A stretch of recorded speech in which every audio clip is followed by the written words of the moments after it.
তোমার কাছে আমার একটা অনুরোধ রইল, যেদিন তোমরা তুমি সন্দেহ করো যে আমার ভালোবাসার মধ্যে কোনো কৃপণতা আছে, সেদিন আমি বলে দিও, আমি তোমাকে বিদায় নিয়ে যাব। আমি সব ত্যাগ করতে পারি, তোমাদের ভালোবাসা আমি ত্যাগ করতে পারি।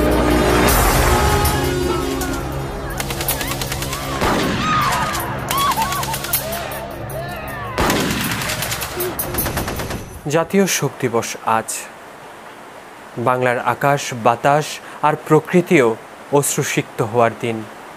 1975 সালের আজকের এই দিনে আগস্ট আর শ্রাবণে যেন মিলেমিশে একাকার হয়েছিল বঙ্গবন্ধুর রক্ত আর আকাশের মর্মছেড়া অশ্রুর প্লাবনে।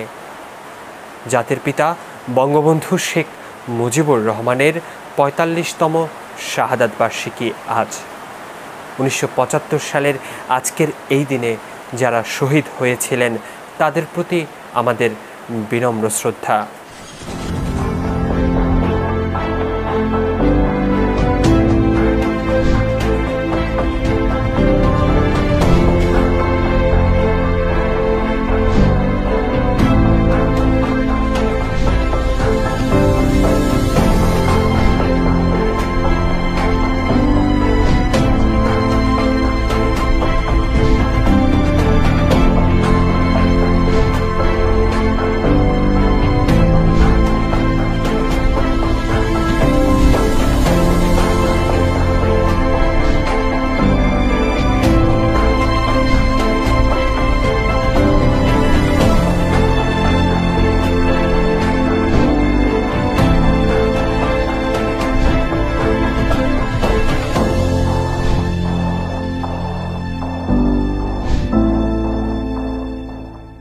প্রিয় দর্শক, শুভেচ্ছা সবাইকে। মুজিব বর্ষ উপলক্ষে প্রিমিয়ার বিশ্ববিদ্যালয়ের ইংরেজি ভাষা ও সাহিত্য বিভাগের কালচারাল ক্লাব আয়োজন করেছে এক বিশেষ অনুষ্ঠানের মুজিব বর্ষে শ্রদ্ধার্ঘ্য, যাদের অনন্ত প্রেরণা আর দিক নির্দেশনায় অনুষ্ঠানটি আয়োজন করা হচ্ছে তারা হলেন ক্লাবের প্রধান উপদেষ্টা, ইংরেজি বিভাগের সম্মানিত চেয়ারম্যান শ্রদ্ধেয় সাদাত জামান খান স্যার, ক্লাবের উপদেষ্টা, ইংরেজি বিভাগের সহকারী অধ্যাপক শ্রদ্ধেয়া রোমানা চৌধুরী ম্যাম, ক্লাবের আহ্বায়ক, ইংরেজি বিভাগের প্রভাষক শ্রদ্ধেয়া জয়নব তাবাসসুম বানু সোনালী ম্যাম, ক্লাবের সমন্বয়ক, ইংরেজি বিভাগের প্রভাষক শ্রদ্ধেয়া দুহিতা চৌধুরী ম্যাম। আজকে অনুষ্ঠানটির দ্বিতীয় পর্ব নিয়ে আপনাদের সাথে আছি আমি আলিফ মোহাম্মদ ইফতিয়াসনুর নিশান। দর্শক, অনুষ্ঠানের শুরুতেই থাকছে বঙ্গবন্ধুর স্বরচিত 3টি গ্রন্থের উপর আলোচনা করবেন প্রিমিয়ার বিশ্ববিদ্যালয়ের ইংরেজি ভাষা ও সাহিত্য বিভাগের সম্মানিত চেয়ারম্যান শ্রদ্ধেয় সাদাত জামান খান স্যার। বঙ্গবন্ধুর উপরে অনেকেই বই রচনা করেছেন, কিন্তু বঙ্গবন্ধুর লেখনী থেকে সঞ্চিত, তার অভিজ্ঞতার আলোক থেকে উদ্ধৃত ও জীবন থেকে নেওয়া অসাধারণ ঘটনা প্রবাহ, তথ্য ও বিশ্লেষণধর্মী বইগুলো যেন তার নিবিড় পর্যবেক্ষণ। রাজনৈতিক দর্শন, দেশ মাতৃকা ও মানুষের প্রতি অসামান্য ভালোবাসা, সুগভীর চিন্তাবোধ, জাতীয়তাবাদ ও দেশপ্রেমের এক অনন্য নজির স্থাপন করেছে বইগুলো। আমি 3টি বইয়ের কথা আজকে বলবো। প্রথমটি অসমাপ্ত আত্মজীবনী।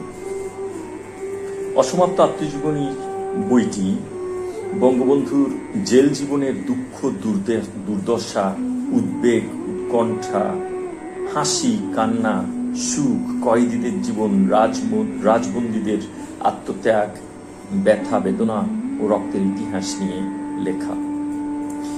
বইটির শুরুতে কিছু কথা বলতে চাই। এই লেখাগুলো পড়লে, এই ভূমিকাটি লিখেছেন বঙ্গবন্ধু কন্যা মাননীয় প্রধানমন্ত্রী শেখ হাসিনা। এই বইয়ের ভূমিকার একটা অংশে তিনি বলেছেন, এই লেখাগুলো বারবার পড়লেও যেন শেষ হয় না, আবার পড়তে ইচ্ছে করে। দেশের জন্য, মানুষের জন্য একজন মানুষ কিভাবে কতখানি ত্যাগ স্বীকার করতে পারেন জীবনের ঝুঁকি নিতে পারেন, জেল, জুলুম, নির্যাতন সহ্য করতে পারেন, তা জানা যায়। জীবনের সুখ, স্বস্তি, আরাম, আয়েশ, মোহ, ধন দৌলত সবকিছু ত্যাগ করে এক মহান ব্যক্তিত্বকে খুঁজে পাওয়া যায় এই বইয়ের মাধ্যমে। শুধু সাধারণ গরিব দুঃখী মানুষের কল্যাণ চেয়ে কিভাবে তিনি নিজের সব চাওয়া পাওয়াকে বিসর্জন দিয়েছেন তা একটু গভীরভাবে বিশ্লেষণ করলে অনুধাবন করা যায়। তার সংগ্রামী জীবনের তথ্যবহুল ঘটনা প্রবাহ নিয়ে অত্যন্ত সুন্দর ভাষায়, প্রাঞ্জল ভাষায় রচিত হয়েছে এই বইটি। দ্বিতীয় যে বইটির কথা আমি বলবো সেটি কারাগারের রোজনামচা। কারাগারের রোজনামচা, যেটির একটি ভূমিকা ছিল বঙ্গবন্ধু নিজেই, যেটা বলেছিলেন থালাবাটি কম্বল জেলখানার সম্বল। কারারুদ্ধ থাকাকালীন অবস্থায়, অন্তরীণ থাকা অবস্থায় এই বইটিও তিনি লিখেছেন। এই বইটির ভূমিকায় মাননীয় প্রধানমন্ত্রী খুব সুন্দর প্রাঞ্জল ভাষায় সংক্ষিপ্তভাবে ইতিহাস বিবৃত করে। ভাষা আন্দোলন থেকে ধাপে ধাপে স্বাধীনতা অর্জনের সোপানগুলো যে কত বন্ধুর পথ অতিক্রম করে এগুতে হয়েছে তার কিছুটা এই কারাগারের রোজনামচা বই থেকে পাওয়া যায়। স্বাধীন বাংলাদেশ ও স্বাধীন জাতি হিসেবে মর্যাদা বাঙালি পেয়েছে যে সংগ্রামের মধ্যে দিয়ে, সেই সংগ্রামে অনেক ব্যথা, বেদনা, অশ্রু ও রক্তের ইতিহাস রয়েছে। মহান ত্যাগের মধ্যে দিয়ে মহৎ অর্জন করে দিয়ে গেছেন জাতির পিতা বঙ্গবন্ধু শেখ মুজিবুর রহমান। বাংলার মানুষের ভাগ্য পরিবর্তন করতে চেয়েছেন, ক্ষুধা দারিদ্র থেকে মুক্তি দিতে চেয়েছেন, বাংলার শোষিত বঞ্চিত মানুষকে শোষণের হাত থেকে মুক্তি দিতে চেয়েছেন। কারাগারের রোজনামচা বইটির ভূমিকার একটা অংশে যেটা খুব হৃদয়গ্রাহী ছিল, এখানে বঙ্গবন্ধুর নিজের উক্তি ছিল, 8ই ফেব্রুয়ারি 2 বছরের ছেলেটা এসে বলল, আব্বা বালি চলো। কি উত্তর ওকে আমি দেব? ওকে ভোলাতে চেষ্টা করলাম, ও তো বোঝে না আমি কারাবন্দী। ওকে বললাম, তোমার মার বাড়ি তুমি যাও, আমি আমার বাড়ি থাকি, আবার আমাকে দেখতে এসো। ও কি বুঝতে চায় কি করে নিয়ে যাবে এই ছোট্ট ছেলেটা? ও দুর্বল হাত দিয়ে মুক্ত করে এই পাষাণ প্রাচীর থেকে। ভীষণ হৃদয়। দুঃখ আমার লেগেছে, শত হলেও আমি তো মানুষ আর ওর জন্মদাতা। অন্য ছেলেমেয়েরা বুঝতে শিখেছে, কিন্তু রাসেল এখনো বুঝতে শিখেনি। তাই মাঝে মাঝে আমাকে নিয়ে যেতে চায় বাড়িতে। কারাগারের রোজনামচার প্রেক্ষাপটটা অত্যন্ত অত্যন্ত হৃদয়গ্রাহী এবং এই বইটিতে বঙ্গবন্ধুর আবার সংগ্রামী জীবনের কথা, কয়েদিদের নানা কাজ, কেহ বাগানে, কেহ গুদামে, কেহ ফ্যাক্টরিতে, কেহ সুতা কাটে, কেহ পাক করে, কেহ ঝাড়ু দিয়ে, আর কেহ মেথরের কাজও করে। যত রকম কাজ সবই কয়েদিদের করতে হয়। কয়েদিদের জীবন এবং তাদের অন্তরীণ জীবন, বঙ্গবন্ধু বলেছেন যে জেলখানার ভিতরেও জেলখানা আর রয়েছে, এটা যেন অন্য একটা পৃথিবী।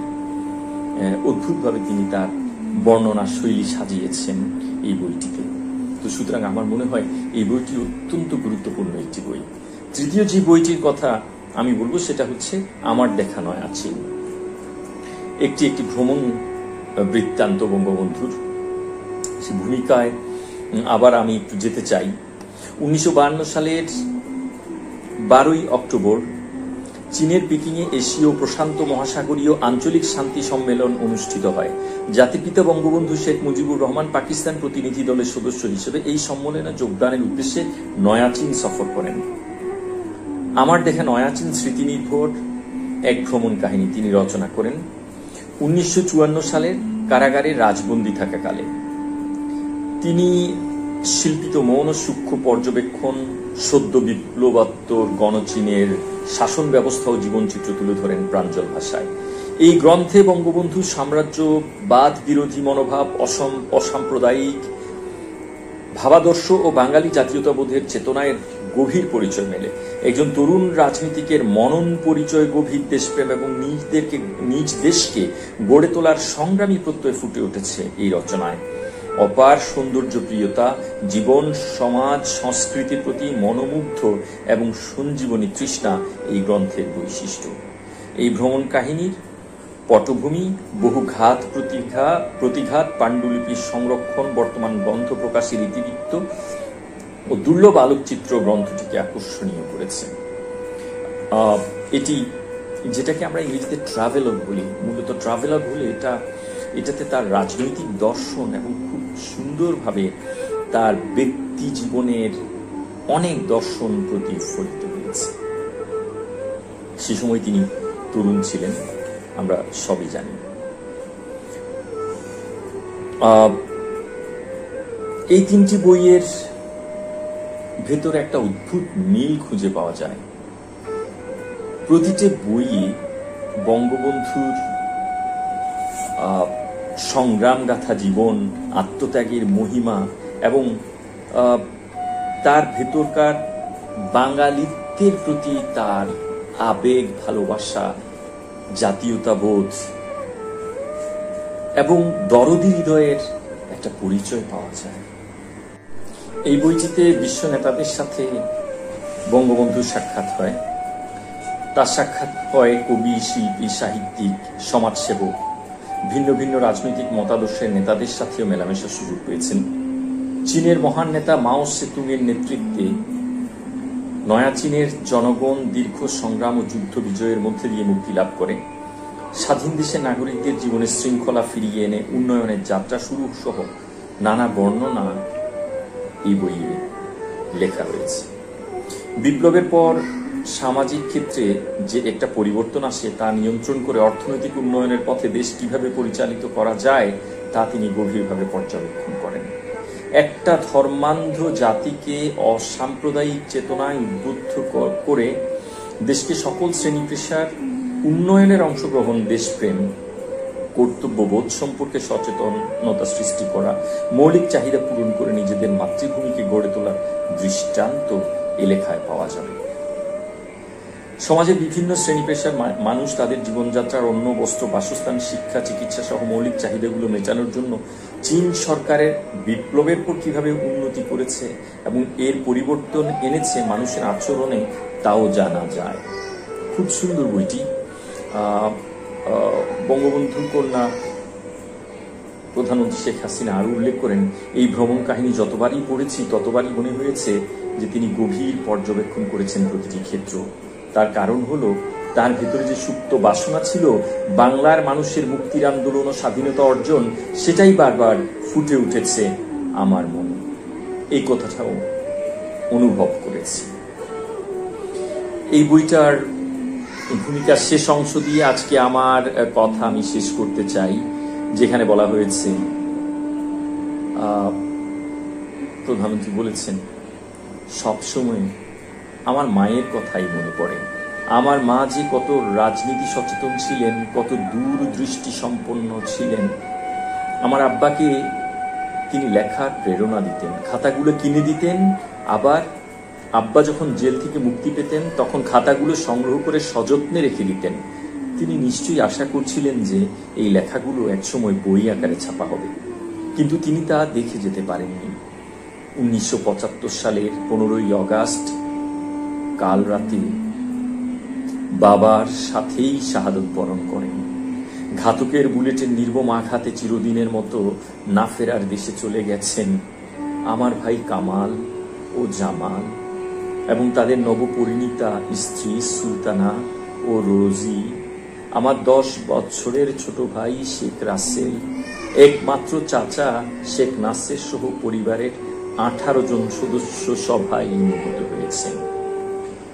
আমার মা দেখে যেতে পারলেন না, তার সযত্নে রাখা অমূল্য সম্পদ জনতার কাছে পৌঁছে গেছে।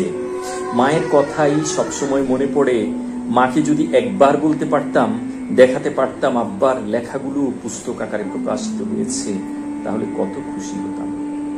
আজ 15ই আগস্টের প্রাক্কালে বঙ্গবন্ধু পরিবারের সকল সদস্যদের বিনম্র শ্রদ্ধার সাথে স্মরণ করছি এবং তাদের আত্মার মাগফিরাত কামনা করছি।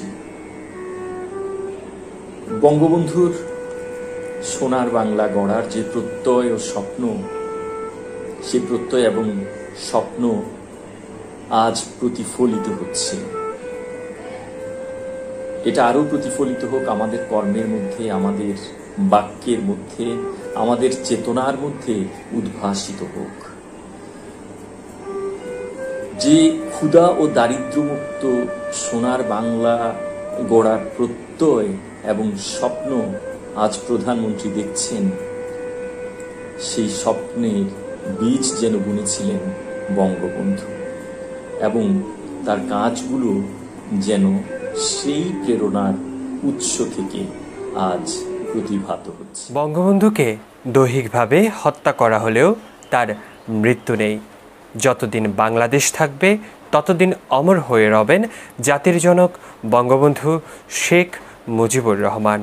দর্শক, এখন থাকছে একটি আবৃত্তি, কবি নির্মলেন্দু গুণের লেখা আমি আজ কারো রক্ত চাইতে আসিনি। কবিতাটি আবৃত্তি করবেন প্রিমিয়ার বিশ্ববিদ্যালয়ের ইংরেজি ভাষা ও সাহিত্য বিভাগের সহকারী অধ্যাপক শ্রদ্ধেয়া শাহনাজ পারভিন স্মৃতি ম্যাম। 1975 সালের 15 আগস্ট বাংলাদেশের ইতিহাসে এক কলঙ্কময় দিন। বঙ্গবন্ধু শেখ মুজিবুর রহমান এবং সে কালো রাতে শাহাদাত বরণকারী সকলের রুহের মাগফিরাত কামনা করছি। বাঙালির হাজার বছরের শ্রেষ্ঠ সন্তান বঙ্গবন্ধু শেখ মুজিবুর রহমানের জন্মশতবার্ষিকী উপলক্ষে আমার শ্রদ্ধাঞ্জলি। নির্মলেন্দু গুণের আমি আজ কারো রক্ত চাইতে আসিনি। সমবেত সকলের মতো আমিও গোলাপ ফুল খুব ভালোবাসি। রেসকোর্স পার হয়ে যেতে সেই সব গোলাপের একটি গোলাপ গতকাল আমাকে বলেছে আমি যেন কবিতায় শেখ মুজিবের কথা বলি। আমি তার কথা বলতে এসেছি। শহীদ মিনার থেকে খসে পড়া একটি রক্তাক্ত ইট গতকাল আমাকে বলেছে আমি যেন কবিতায় শেখ মুজিবের কথা বলি। আমি তার কথা বলতে এসেছি। সমবেত সকলের মতো আমিও পলাশ ফুল খুব ভালোবাসি। সমকাল পার হয়ে যেতে সদ্য ফোটা একটি পলাশ গতকাল কানে কানে আমাকে বলেছে আমি যেন কবিতায় শেখ মুজিবের কথা বলি। শাহবাগ এভিনিউর ঘূর্ণায়িত জলের ঝর্ণাটি আত্মস্বরে আমাকে বলেছে আমি যেন কবিতায় শেখ মুজিবের কথা বলি। আমি তার কথা বলতে এসেছি। সমবেত সকলের মতো আমারও স্বপ্নের প্রতি পক্ষপাত আছে, ভালোবাসা আছে। শেষ রাতে দেখা একটি সাহসী স্বপ্ন গতকাল আমাকে বলেছে আমি যেন কবিতায় শেখ মুজিবের কথা বলি। আমি তার কথা বলতে এসেছি। এই বসন্তের বটমূলে সমবেত ব্যথিত মানুষগুলো সাক্ষী থাকুক, না ফোটা কৃষ্ণচূড়ার শুষ্ক ভগ্ন অপ্রস্তুত প্রাণের ওই গোপন মঞ্জুরিগুলো কান পেতে শুনুক। আসন্ন সন্ধ্যার এই কালো কোকিলটি জেনে যাক আমার পায়ের তলার পূর্ণ মাটি ছুঁয়ে আমি আজ সেই গোলাপের কথা রাখলাম। আমি আজ সেই পলাশের কথা রাখলাম। আমি আজ সেই স্বপ্নের কথা রাখলাম। আমি আজ কারো রক্ত চাইতে আসিনি। আমি আমার ভালোবাসার কথা বলতে এসেছিলাম। ধন্যবাদ। সমগ্র জাতিকে বাঙালি জাতীয়তাবাদের প্রেরণায় তিনি প্রস্তুত করেছিলেন পাক বাহিনীর বিরুদ্ধে সংগ্রামে ঝাঁপিয়ে পড়তে। বঙ্গবন্ধু কেবল একজন ব্যক্তিই নন, তিনি এক মহান আদর্শের নাম। হাসান মতিউর রহমানের লেখা ও মলয় কুমার গাঙ্গুলির সুর করা যদি রাত পোহালে শোনা যেত বঙ্গবন্ধু মরে নাই গানটি থাকছে আমাদের এবারের পরিবেশনায়। গাইবেন পঞ্চম অর্ধবর্ষের শিক্ষার্থী সানজিদা রহমান।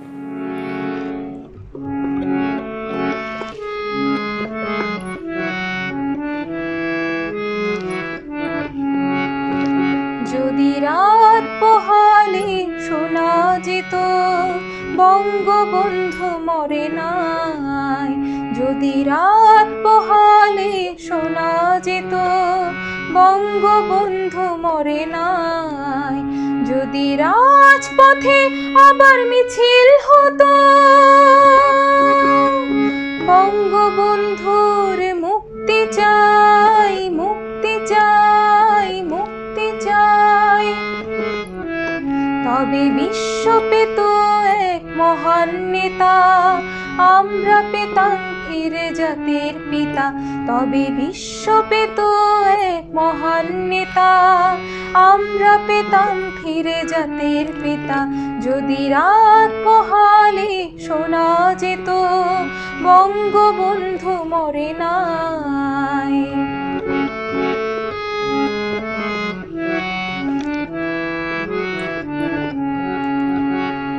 যে মানুষ ভীরু কাপুরুষের মতো করেনি তো কখনো মাথা নত, যে মানুষ ভীরু কাপুরুষের মতো করেনি তো কখনো মাথা নত, এনে দিল হায়নার ছোবল থেকে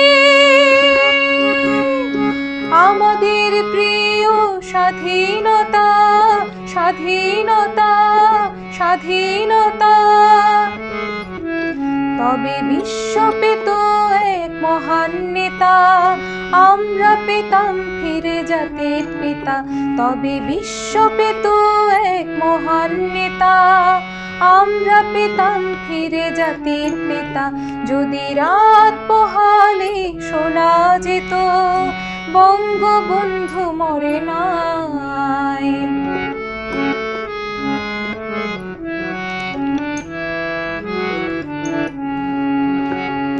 কে আছে বাঙালি তার সমতুল্য, ইতিহাস একদিন দেবে তার মূল্য, কে আছে বাঙালি তার সমতুল্য, ইতিহাস একদিন দেবে তার মূল্য, সত্যকে মিথ্যার আড়াল করে যায় কি রাখা কখনো তা, কখনো তা, কখনো তা, তবে বিশ্ব পেত এক মহান নেতা, আমরা পেতাম ফিরে জাতির পিতা, তবে বিশ্ব পেত এক মহান নেতা, আমরা পেতাম ফিরে জাতির পিতা, যদি রাত পোহালে শোনা যেত বঙ্গবন্ধু মরে নাই, যদি রাত পোহালে শোনা যেত বঙ্গবন্ধু মরে নাই, বঙ্গবন্ধু মরে নাই, বঙ্গবন্ধু মরে নাই। অনুষ্ঠানের এ পর্যায়ে আমরা শুনব রফিক আজাদের কবিতা এই সিঁড়ি। দর্শক, কবিতাটি আবৃত্তি করবেন তৃতীয় অর্ধবর্ষের শিক্ষার্থী প্রিয়া তালুকদার। আবৃত্তি করছি কবি রফিক আজাদের এই সিঁড়ি কবিতাটি। এই সিঁড়ি নেমে গেছে বঙ্গোপসাগরে, সিঁড়ি ভেঙে রক্ত নেমে গেছে 32 নম্বর থেকে, সবুজ শস্যের মাঠ বেয়ে অমল রক্তের ধারা বয়ে গেছে বঙ্গোপসাগরে। মাঠময় শস্য তিনি ভালোবাসতেন, আলতো দু চোখ ছিল পাখির পিয়াসী, পাখি তার খুব প্রিয় ছিল। গাছগাছালির দিকে প্রিয়তমাকের গন্ধ ভুলে চোখ তুলে একটুখানি তাকিয়ে নিতেন। পাখিদের শব্দে তার খুব ভোরে ঘুম ভেঙে যেত, স্বপ্ন তার বুক ভরে ছিল। পিতার হৃদয় ছিল স্নেহে আর্দ্র চোখ। এদেশের যা কিছু তা হোক না নগণ্য, ক্ষুদ্র, তার চোখে মূল্যবান ছিল। নিজের জীবনই তার কাছে খুব তুচ্ছ ছিল। স্বদেশের মানচিত্র জুড়ে পড়ে আছে বিশাল শরীর, তার রক্তে মাটি উর্বর হয়েছে। সবচেয়ে রূপবান দীর্ঘাঙ্গ পুরুষ, তার ছায়া দীর্ঘ হতে হতে মানচিত্র ঢেকে দেয় সস্নেহে আদরে। তার রক্তে প্রিয় মাটি উর্বর হয়েছে, তার রক্তে সবকিছু সবুজ হয়েছে। এই সিঁড়ি নেমে গেছে বঙ্গোপসাগরে, সিঁড়ি ভেঙে রক্ত নেমে গেছে স্বপ্নের স্বদেশ পেতে, সবুজ শস্যের মাঠ বেয়ে অমর রক্তের ধারা বয়ে গেছে বঙ্গোপসাগরে। ধন্যবাদ। অসমাপ্ত আত্মজীবনী, জাতির জনক বঙ্গবন্ধু শেখ মুজিবুর রহমানের নিজের লেখা গ্রন্থ। তৃতীয় অর্ধবর্ষের শিক্ষার্থী মুরাদ আল মাহমুদ অসমাপ্ত আত্মজীবনী থেকে গুরুত্বপূর্ণ কিছু অংশ এখন আমাদের পাঠ করে শোনাবেন। পাঠ করছি বঙ্গবন্ধু শেখ মুজিবুর রহমানের অসমাপ্ত আত্মজীবনী থেকে, পৃষ্ঠা নাম্বার 98। বাংলা পাকিস্তানের শতকরা 56% লোকের মাতৃভাষা, তাই বাংলাই একমাত্র রাষ্ট্রভাষা হওয়া উচিত। তবুও আমরা বাংলা ও উর্দু দুইটা রাষ্ট্রভাষা করার দাবি করেছিলাম। পাঞ্জাবের লোকেরা পাঞ্জাবি ভাষা বলে, সিন্ধুর লোকেরা সিন্ধি ভাষায় কথা বলে, সীমান্ত প্রদেশের লোকেরা পশতু ভাষায় কথা বলে, বেলুচরা বেলুচি ভাষায় কথা বলে। উর্দু পাকিস্তানের কোনো প্রদেশের ভাষা না। তবুও যদি পশ্চিম পাকিস্তানের ভাইয়েরা উর্দু ভাষার জন্য দাবি করে, আমরা আপত্তি করব কেন? যারা উর্দু ভাষা সমর্থন করে তাদের একমাত্র যুক্তি হলো উর্দু ইসলামিক ভাষা। উর্দু কি করে যে ইসলামিক ভাষা হলো আমরা বুঝতে পারলাম না। দুনিয়ার বিভিন্ন দেশের মুসলমানরা বিভিন্ন ভাষায় কথা বলে। আরব দেশের লোকেরা আরবি বলে, পারস্যের লোকেরা ফার্সি বলে, তুরস্কের লোকেরা তুর্কি ভাষা বলে, ইন্দোনেশিয়ান লোকেরা ইন্দোনেশিয়ান ভাষায় কথা বলে, মালয়েশিয়ার লোকেরা মালয়া ভাষায় কথা বলে, চীনের মুসলমানরা চীনা ভাষায় কথা বলে। এই সম্বন্ধে অনেক যুক্তিপূর্ণ কথা বলা চলে। শুধু পূর্ব পাকিস্তানের ধর্মভীরু মুসলমানদের ইসলামের কথা বলে ধোঁকা দেওয়া যাবে ভেবেছিল, কিন্তু পারেনি। যে কোনো জাতি তার মাতৃভাষাকে ভালোবাসে। মাতৃভাষার অপমান কোনো জাতি কোনো কালে সহ্য করে নাই। জিন্না পূর্ব পাকিস্তানে এসে ঘোড়দৌড় মাঠে বিরাট সভায় ঘোষণা করলেন উর্দুই পাকিস্তানের একমাত্র রাষ্ট্রভাষা হবে। আমরা প্রায় 4-5 ছাত্র এক জায়গায় ছিলাম সেই সভায়। অনেকে হাত তুলে দাঁড়িয়ে জানিয়ে দিল মানি না। তারপর ঢাকা বিশ্ববিদ্যালয়ের কনভোকেশনে বক্তৃতা করতে উঠে তিনি যখন আবার বললেন উর্দুই একমাত্র রাষ্ট্রভাষা হবে, তখন ছাত্ররা তার সামনেই বসে চিৎকার করে বলল না না না। জিন্না প্রায় 5 মিনিট চুপ করেছিলেন, তারপর বক্তৃতা করেছিলেন। আমার মনে হয় এই প্রথম তার মুখের উপর তার কথার প্রতিবাদ করলো বাংলার ছাত্ররা। এরপর জিন্না যতদিন বেঁচে ছিলেন আর কোনোদিন বলেন নাই উর্দু একমাত্র রাষ্ট্রভাষা হবে। এখন থাকছে আজকের আয়োজনের শেষ পরিবেশনা। সদ্য প্রয়াত কণ্ঠশিল্পী অ্যান্ড্রু কিশোরের নিজের গাওয়া গান হায় রে মানুষ রঙিন ফানুষ। গানটি নিয়ে আসছেন তৃতীয় অর্ধবর্ষের শিক্ষার্থী মহদ্দেব আপন।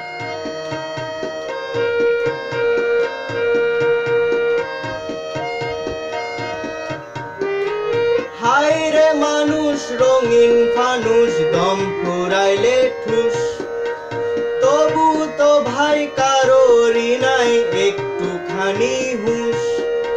হায় রে মানুষ রঙিন ফানুষ, দম ফুরাইলে ঠুস, তবু তো ভাই কারোরই নাই একটুখানি হুঁশ। হায় রে মানুষ রঙিন ফানুষ, রঙিন ফানুষ। হায় রে মানুষ, হায় রে মানুষ রঙিন ফানুষ, দম ফুরাইলে ঠুস।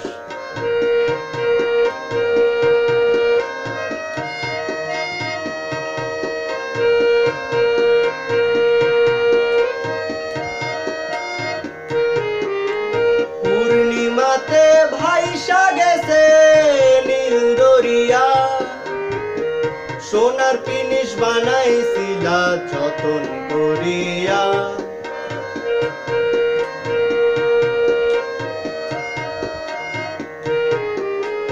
পূর্ণিমাতে ভাইসা গেছে নীল দরিয়া, সোনার পিনিস বানাইছিলা যতন করিয়া।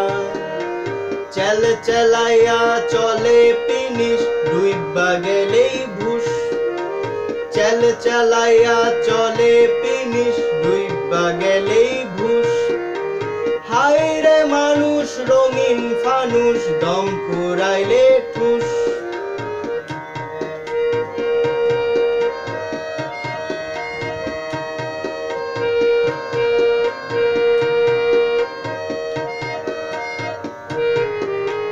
মাটির মানুষ থাকে সোনার মহল গড়িয়া, জ্বালায় আছে সোনার পিদিম তীর্থ করিয়া।